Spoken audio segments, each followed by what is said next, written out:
자, 2023년 마지막 주일이면서 또 마지막 날이기도 합니다. 이런 뜻깊은 날에 본문의 말씀을 가지고 하나님의 은혜를 잊으면 자기를 과시한다라는 그런 제목으로 올 한 해 나는 어떤 하나님의 은혜를 받았고 또 하나님의 은혜를 받을 때 어떠한 태도로 내가 반응했는가를 한번 생각해 보려고 합니다. 과실한 자기를 자랑하거나 뽐내어 보이려 하는 것을 말합니다. 사무엘하 1장부터 20장까지는 연대기 순으로 기록되었지요. 그리고 21장부터 24장까지는 비연대기적으로 기록이 되어 있습니다. 사무엘하 24장은 다윗이 인구조사라는 사건인데요. 이 사건은 이제 다윗의 그 치세 초기나 또 말기에 있었던 것으로 추정이 됩니다. 이 사건이 성경에 기록된 이유는 무엇 때문일까요? 개인이나 국가, 이 공동체, 가정의 흥망성쇠는 누구에게 있다? 하나님의 손에 있다.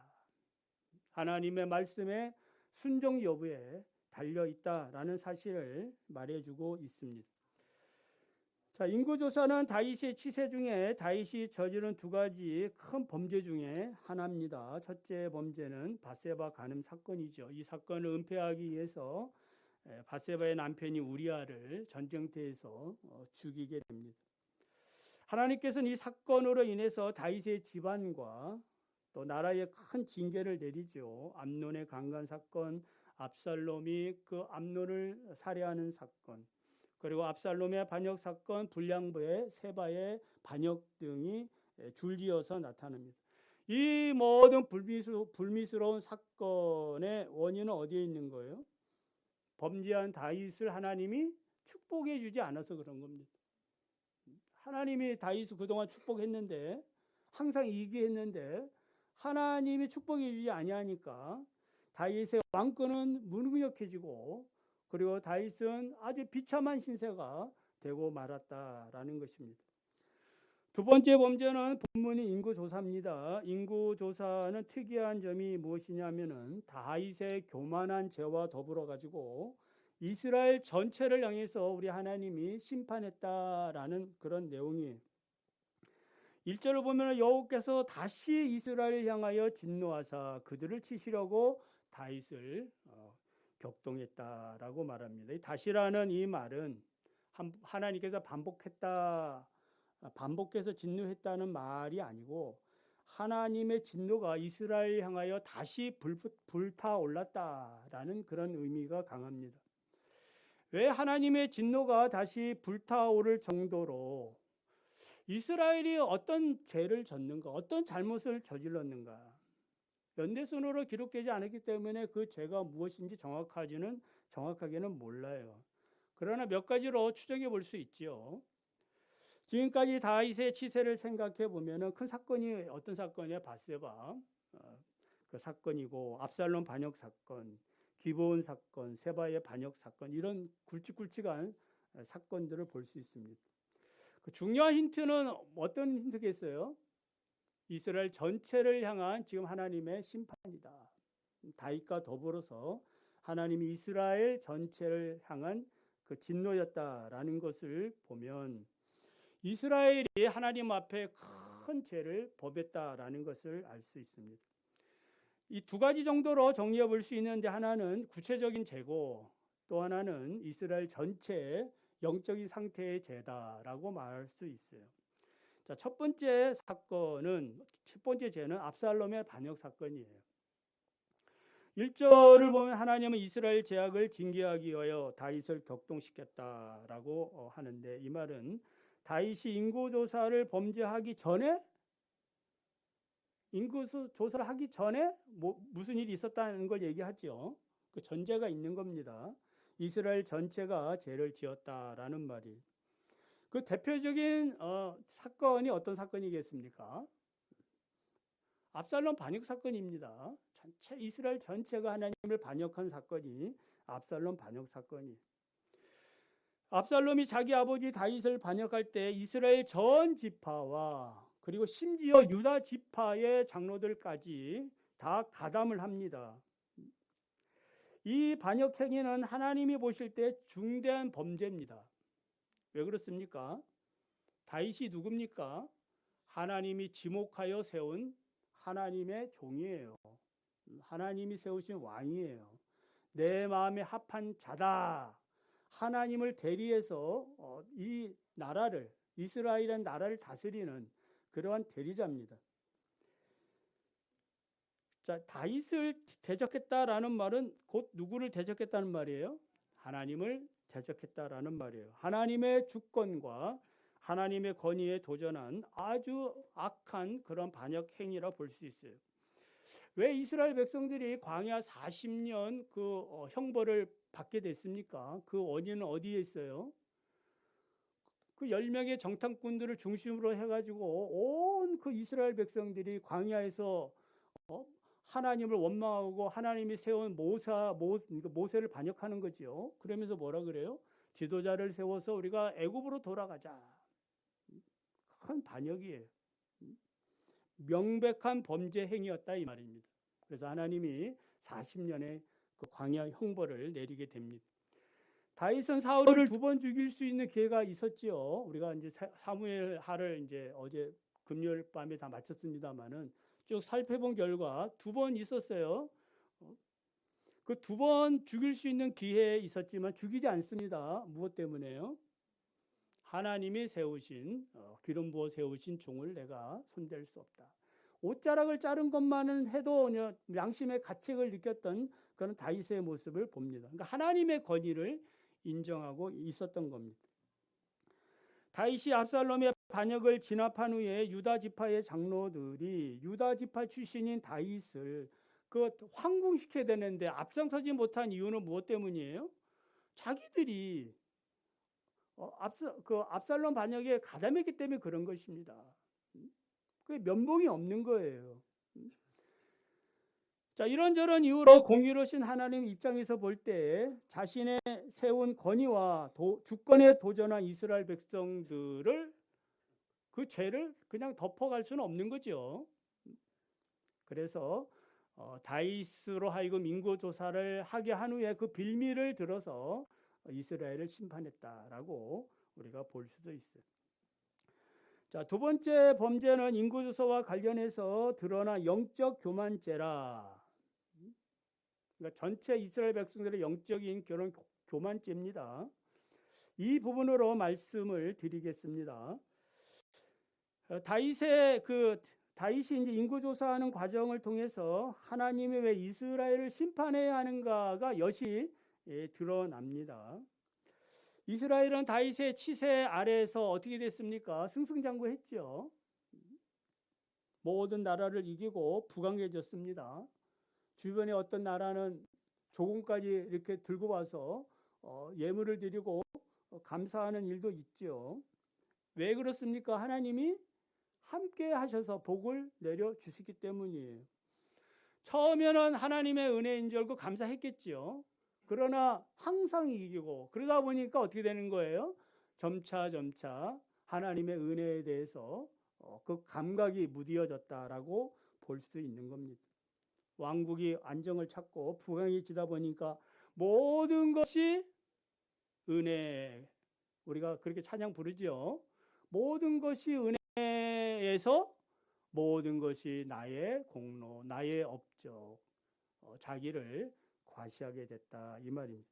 하나님이 주신 모든 축복과 승리를 자기의 이름으로 이제 그 영광을 가로챈 거예요. 심각한 자기 자랑병, 교만병에 걸린 겁니다. 자, 그렇게 하나님 앞에 겸손하고 열정적으로 감사하고 찬양했던 다윗마저도 오늘 말씀을 보니까 어떻게 된 거예요? 교만병에 빠진 거예요. 자기 과시병에 빠진 것입니다. 인구조사라는 과정에서 여실히 볼 수 있어요. 왜 하나님께서 다윗을 격동시키고 이스라엘 백성들의 징계를 내리셔야 하는가를 알 수가 있습니다. 다윗을 대표하는 이스라엘이 가진 영적 교만병, 이 교만의 바벨탑을 하나님이 심판하신 거예요. 그 심판의 정도가 얼마나 크냐? 하나님이 전염병을 내려가지고 7만 명이나 죽는 그 더 이상을 죽일 수 있었지만은 하나님이 이제 참으셔가지고 7만 명을 죽입니다. 엄청난 죄라는 거지요. 몇 사람이 죽은 게 아니고 7만 명이 죽을 정도의 큰 악을 행하고 있는 겁니다. 이것을 교만병이라고 말할 수 있어요. 하나님이 이스라엘 백성을 치시려고 다윗을 격동시켰다라고 말씀하고 있죠. 이 격동이라는 말은 찌르다라는 의미를 가지고 있는데, 이 말은 누군가의 마음을 미혹하기 위해서 또 화나게 함으로써, 누가 여러분 자꾸 막 찌르고 막 화나게 하면 어떻게 해요? 이성을 잃지요. 여기는 아주 그런 분이 한 분도 안 계신가 봅니다. 이성을 잃지요. 자꾸 화를 나게 자꾸 옆에 쑤시거든. 그런 의미예요. 그래서 올바른 판단을 하지 못하게 했다라는 말입니다. 그렇다고 해서 다윗이 인구조사를 할 마음이 전혀 없었는데 하나님이 그런 생각을 주어서 했다라는 말도 아니에요. 다윗을 포함해가지고 당시의 모든 이스라엘 백성들의 그 생각들이 어떻게 됐다는 거예요? 그 마음들이 다 이런 교만한 자기 과시적인 그런 생각들에 빠져 있다라는 것을 말씀해 주고 있고, 이것을 대표적으로 다윗을 통해서 보여주고 있는 거예요.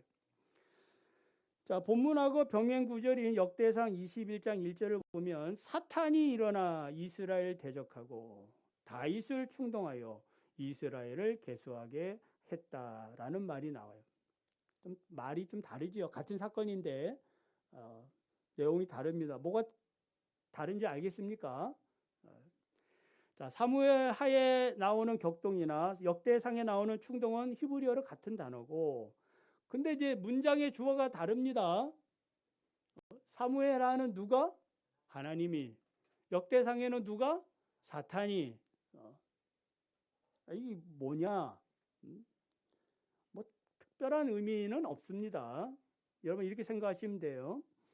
히브리적 사고는 언제나 하나님 중심의 사고를 가지고 있어요. 그래서 사탄이 다윗을 충동했다고 해도 그 일을 허용하시는 분은 누구다?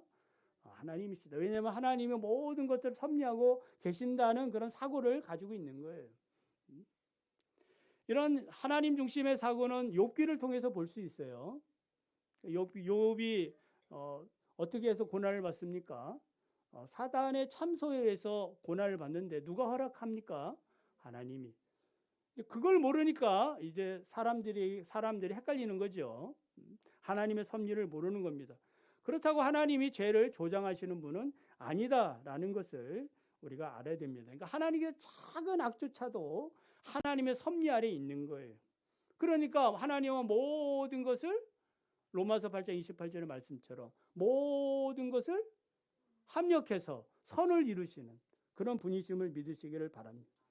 그래서 우리가 살면서 여러 가지 우리의 환경들이 악하고 또 우리를 공격하는 여러 가지 악의 세력이 있어도 그것을 우리는 하나님께서 어떻게 하신다는 거예요? 선하게 하실 수 있는 능력을 갖고 있는 분이에요. 그래서 선을 가지고 악을 이길 수 있는 그 능력을 우리가 이제 경험하게 되는 겁니다. 야고보서 1장 13절 15절을 보면은 사람이 시험을 받을 때에 내가 하나님께 시험을 받는다 하지 말지니 하나님은 악에게 시험을 받지도 아니하시고 친히 아무도 시험하지 아니하시느니라. 오직 각 사람이 시험을 받는 것은 자기 욕심에 끌려 미혹됨이라.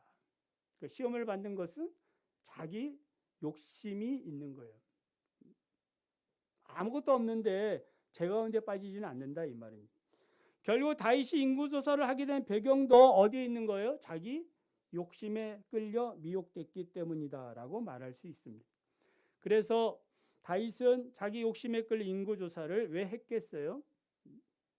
사단이 왜 다윗을 충동을 왜 했겠습니까? 다윗의 마음속에 하나님의 은혜가 사라졌기 때문이에요. 은혜가 있으면 그렇게 하지 않겠지요.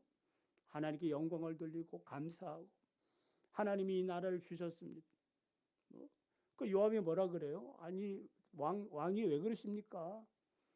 하나님이 원하시면 100배나 더 줄 수 있는데 왜 그러십니까? 라고 할 정도거든. 그 소리가 안 들리는 겁니다. 사무엘하 23장 1절 2절을 보면은 다윗이 자신을 마지막 하는 말이라 하면서 자신을 이렇게 소개하지요. 높이 세워진 자, 야곱의 하나님으로부터 기름 부음 받은 자, 이스라엘의 노래 잘하는 자. 하나님이 자신을 이렇게 성령 충만할 때는 하나님과의 관계가 분명했습니다. 하나님께 영광을 돌렸다 이 말입니다. 그런데 어느 순간에 하나님의 은혜가 떠나고 성령이 떠나고 자기만 남게 되면은 인간은 어떻게 살게 되는 거예요? 본성을 따라, 죄악된 본성을 따라, 하나님의 뜻이 아닌 사단의 뜻을 따라 하나님을 반역하는 그런 행동을 저지르게 됩니다. 다윗은 하나님이 은혜를 주신 것을 다 잊어버리고 자기가 이룬 업적만을 생각했기 때문에, 그러니까 인구조사를 하는 이유는 무엇 때문이에요? 군대가 몇 명이나 되느냐, 자기 나라의 어떠한 군사력이 얼마나 되느냐, 그걸 자랑하려고 그러는 거거든요. 하나님의 은혜보다는 자기가 주체가 되어서 인구조사를 명령하고 있는 거예요. 다윗은 하나님과 마음이 합한 자인데 하나님과 합한 자로 살지 못하고 합당하게 살지 못하고 있는 거예요. 하나님을 대신해서 통치하는 왕인데 하나님을 추방하는 큰 범죄를 저지르고 만 것입니다. 다윗이 인구조사를 명령할 때 요압의 반론을 들어보면은 다윗이 하나님 중심의 생각보다는 자기 중심적인 그런 불신앙적인 생각에 아주 잡혀 있다라는 사실을 알 수 있어요. 요압이 이런 말을 하지요. 왕의 하나님 여호와께서 백배나 더하게 하사 내 주 왕의 눈으로 보게 하시기를 원하나이다. 그런데 내 주 왕은 어찌하여 이런 일을 기뻐하시나이까? 이런 일이 뭐예요? 인구조사하는 거죠. 왜 이런 일을 기뻐하십니까? 그러니까 요압의 눈에 볼 때는 뭐 하고 있는 거예요? 지금 제정신이 아닌 겁니다. 신앙적으로 볼 때도 지금 아주 그냥 이상한 길로 간 겁니다. 다윗의 그런 모습이 아니에요. 병행구절은 역대상 21장 3절을 세번역으로 보면 어찌하여 임금님께서는 이런 일을 명령하십니까? 이스라엘을 벌받게 하시려고 하십니까? 요압이 더 이상 왕을 설득시킬 수 없었다. 이스라엘을 뭐 한다는 거예요? 벌받게 하려고 지금 이러십니까? 라고 얘기하는 거예요. 그러니까 요압은 다윗의 행동을 범죄라고 규정하면서 개인의 범죄를 넘어서서 어떻게 됐다는 거예요? 이스라엘 전체 공동체를 지금 죄짓게 한다라고 얘기하고 있는 거예요. 여러분의 어떤 행동이 우리 교회를 망가뜨리고 여러분의 가정을 망가뜨리고 이 사회까지 어떠한 영향을 끼치는 일이라면은 여러분 정신을 차려야 되지 않겠습니까? 그러면 안 되지. 나 자신 망가져서도 안 되겠지만 나를 통하여 가정이 망가지고 교회가 망가지고 이 사회가 병들어진다면은 이건 엄청난 큰 죄 아니겠습니까? 지금 다윗이 그것을 하고 있는데도 지금 모르는 거예요. 요압이 한 말 중에 내 주 왕은 어찌하여 이런 일을 기뻐하시나이까 라고 얘기하는데, 기뻐한다라는 말은 구부러지다, 기울어지다 그런 뜻이에요. 구부리다, 기울어지다. 그러니까 무슨 의미예요? 다윗은 하나님의 뜻보다는 자신의 감정과 열정, 인간적인 그런 사고에 뭐 했다는 거예요? 구부러진 거예요. 그리고 그쪽으로 기울어진 거예요. 여러분 탕자 보십시오. 탕자 아버지가 얼마나 얘기 많이 했겠습니까? 아들아 그렇게 살면 안 된다. 네가 나와 함께 사는 것이 행복이야. 세상 동경해가지고 거기서 성공하겠다고 안 돼. 가봐야 결국 실패하게 될 거예요. 얼마나 많은 얘기를 했겠습니까? 그런데 이 아들의 마음이 어떻게 된 거예요? 이미 마음이 어떻게 돼 있는 거예요? 기울어진 거예요. 거기에 구부러진 거예요. 그걸 펴가지고 돌아서야 되는데 할 생각이 없는 겁니다. 결국 나가가지고 고생하다가 나중에 돌아오지 않습니다. 에덴 동산에서 그 죄를 질 때도 마찬가지예요. 인간이 타락할 때도. 하와는 뱀이 하는 말을 듣죠. 너희가 그것을 먹는 날에는 너희 눈이 밝아져가지고 하나님같이 되어 선악을 알 줄 하나님이 아신과 같이 될 것이다. 이 말에 뭐 한 거예요? 마음이 기울어진 거예요. 그래? 네? 혹 미혹됐다 이 말이에요. 끌려가지고. 그러니까 그런 생각을 가지고 선악과를 보니까 어떻게 보였어요? 먹은직도 하고 보암직도 하고 지혜롭게 할 만큼 탐스럽게 보인 거예요. 여러분도 뭐 잘 아시다시피 뭐 배우 한 분이 그 자살하고 그런 일이 있지 않습니까? 어느 한쪽으로 기울어지면은 그것을 돌아서기가 쉽지 않다는 것. 마음의 방향이 중요합니다. 그래서 여러분의 마음의 방향, 그 생각인데 그 생각을 언제나 하나님의 은혜 쪽에 두시면서 믿음으로 사시기를 바랍니다. 자, 하나님의 은혜를 회복하려면 어떻게 해야 되겠습니까? 회개해야 됩니다. 오늘 2023년 또 우리 송구영신 예배를 드립니다마는 그 참회의 시간들이 있지 않습니까? 마지막 한 해를 마감하기 전에 하나님의 은혜를 회복하자라는 의미에서 여러분 이 시간에도 회개하는 마음으로 들어주시면 고맙겠습니다. 자, 10절을 보면은 다윗이 인구조사를 한 후에 제정신이 돌아왔습니다. 이미 엎드려진 무리예요. 그렇지만 회개합니다. 왜냐하면은 그래도 살 길이 여기에 있다라고 생각했기 때문이 여호와여 이제 간구하옵나니 종의 죄를 사하여 주옵소서. 내가 심히 미련하게 행하였습니다. 여러분 진정한 해결한 무엇이 동반되는 거예요? 하나님의 심판이 또 따라온다. 죄에 대한 대가를 치러야 되는 거예요. 선지자 가시 다윗에게 와서 하나님이 내리실 세 가지 재앙 중에 하나를 선택하라고 말하지요. 첫 번째는 7년 기근이고 두 번째는 왕의 원수에게 석 달간 도망 다니는 것이고 세 번째는 3일 동안 이스라엘 전체에 전염병을 내리겠다라는 겁니다. 가시 말하죠. 다윗이여 잘 생각해보고 선택하십시오. 잘 생각해보라. 뭘 생각해보라는 거예요? 네가 무엇을 했는지 생각해보라는 의미 아니에요. 그리고 그것에 대해서 동의하라 이 말이에요. 숙고하라는 말입니다. 이 세 가지 징계는 어느 것 하나 가벼운 것이 없어요. 다 무시무시한 재앙입니다. 그래서 다윗은 내가 고통 중에 있습니다 라고 고백하면서 뭐라고 얘기하느냐. 여호와께서 긍휼이 크시니 우리가 여호와의 손에 빠지고 내가 사람의 손에 빠지지 않기를 원합니다. 아니 뭐 셋 중에 하나 고르라고 했는데 모호한 대답을 해요. 근데 이 모호한 대답이 정답이에요. 왜 정답이에요? 네? 하나님의 손에 빠진다라는 말은 무슨 의미일까요? 여러분 이런 깨달음이 있기를 원합니다. 하나님이 징계하시지만 그 징계 중에 뭐가 있는 거예요? 자비가 있는 거예요. 그걸 기대하는 겁니다. 안 주시면 할 수 없고 하나님이 자비를 안 내려주면 할 수 없는 거 아니겠습니까? 그러나 하나님 어떤 분이세요? 자비로우신 분이거든요. 긍휼하신 분입니다. 다윗은 이런 하나님의 자비하심에 자신의 생명을 걸었던 거예요.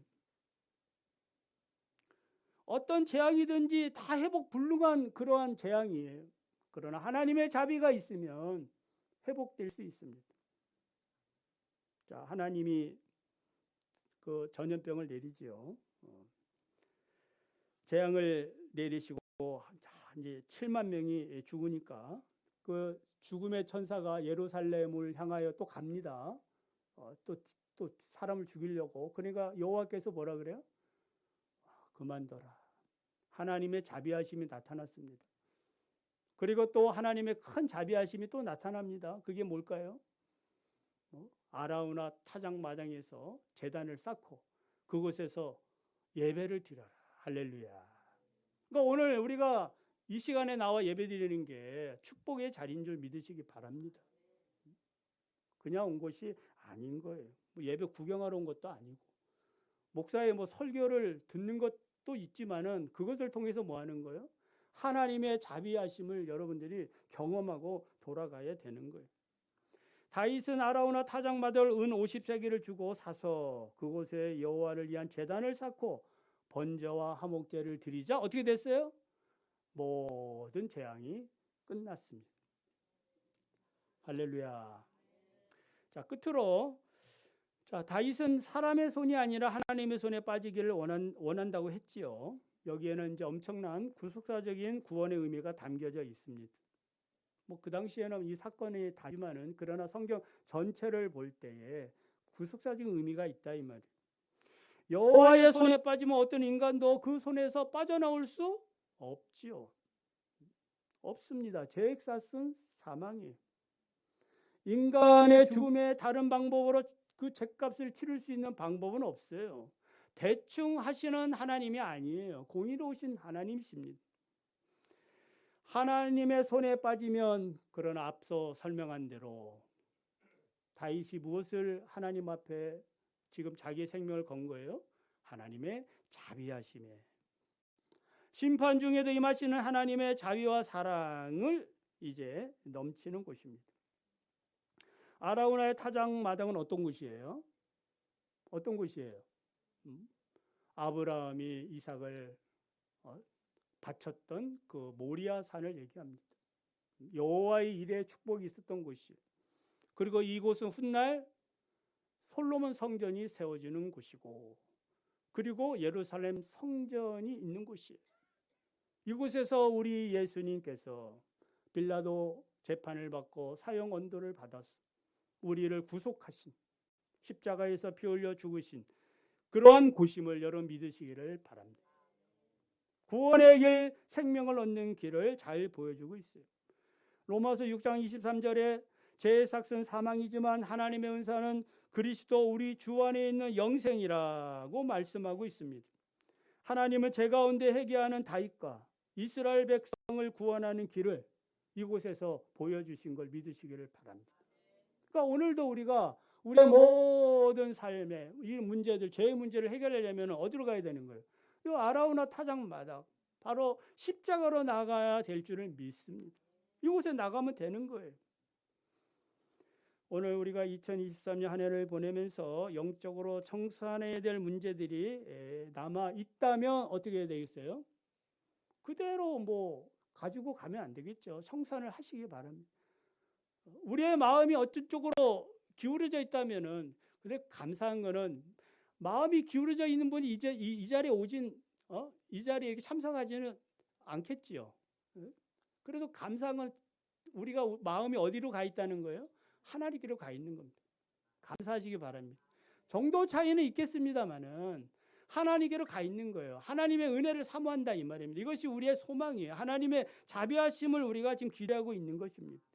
그래서 끝까지 내 공로, 내 의지, 그걸 과시할 것이 아니고 자랑할 것이 아니라 하나님의 은혜만 여러분 자랑하시기를 바랍니다. 특별히 우리의 생각의 어떤 패턴들, 하나님 중심의 사고보다는 나 중심의 사고, 이런 것들이 작은 것이라도 그것이 점점 커지거든요. 이런 것들을 자꾸 성령의 능력으로, 말씀의 능력으로, 하나님께 감사의 능력으로 여러분 자꾸 죽이시기를 바랍니다. 영적 교만이 큰 죄라는 사실 다시 한번 생각하면서 2024년에도 하나님의 축복권에서 사시기를 바랍니다.